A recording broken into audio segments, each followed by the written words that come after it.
Alright, today's video, my thoughts on the Ford V10. I did a back-to-back video of my 5.0 Econoline versus my current 6.8 Econoline. Big difference in acceleration and of course a big difference in power. This has 120 more horsepower and 140 foot-pounds of torque more than my last Econoline, so that's a huge difference, which made a 3-second difference in 0 to 60. And not only 0 to 60, the big difference in power between the two, jumping from the 5.0 to the 6.8, is passing power and the ability to hold gear. My 5.0 would downshift into third, go out of overdrive. Any slight incline, it'll downshift into third. This van will hold the same gears that my last van couldn't hold, so that's a big difference right there, and that's what I was looking for when I got another van. My first van, I just bought any van I could find. I just wanted anything. And we'll get a freeway here right now. Let's go ahead and get on the freeway and get on with speed.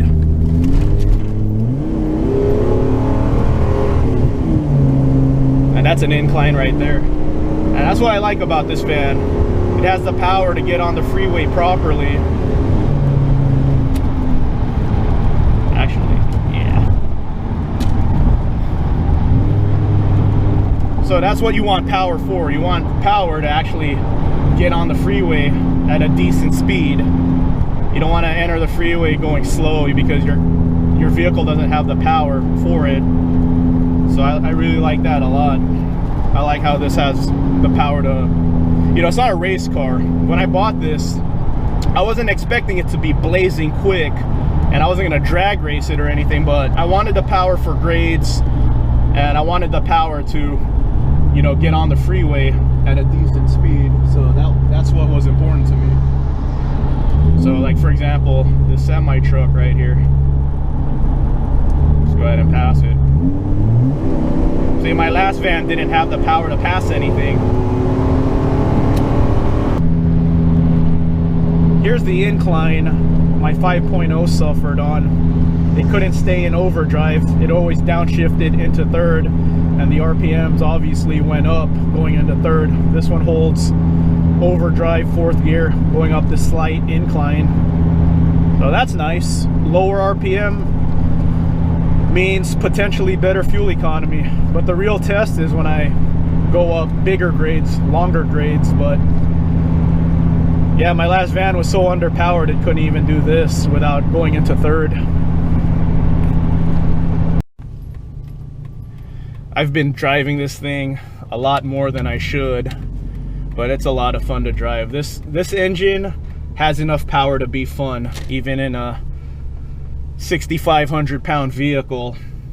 I wasn't expecting a race car. I wasn't expecting a drag race or anything, but I was expecting a big difference between my last Econoline and this one, and it is 3-second difference from 0 to 60. And like I said, the big difference in power is passing power. This thing has enough power to be fun to drive, which I like. You could feel that low end torque.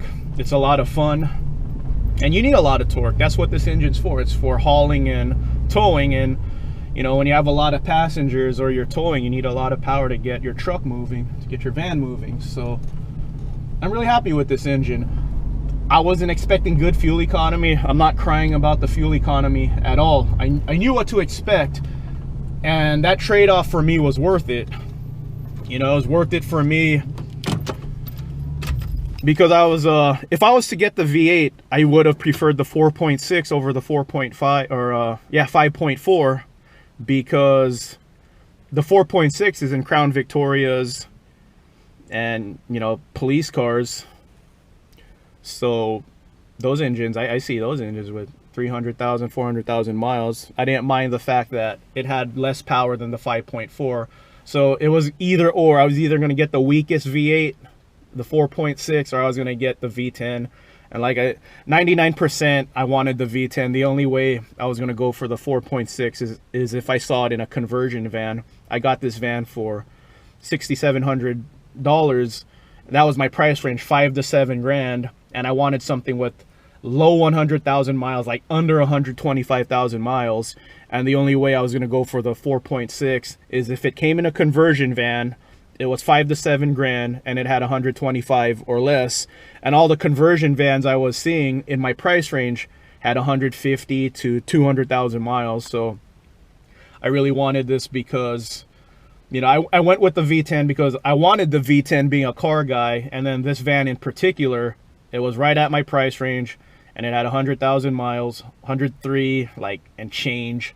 And then it was the extended model. So I got what I wanted. I really like conversion vans a lot, but I'm glad I went with the V10. You know, it's what I wanted originally, but just the car guy in me is really enjoying the power a lot. My MPG has been anywhere from 8 to 18.4 MPG. When I go on road trips, I'm expecting about 14, 15, because my road trips consist of mountains and, you know, grades. When I got my 18.4, that was like straight up flat road. But still impressive getting 18.4, because I hear the horror stories of these vans getting 10 and just 10. No one ever talks about it getting more than 10, really. So there it is, Ford V10. I'm gonna run some errands, but let me start it up real quick here. I just turned it off. That's probably 50 cents of fuel to start it up. And then I'm talking. Oh, I can't, I gotta do that again. Let's do that again, no talking.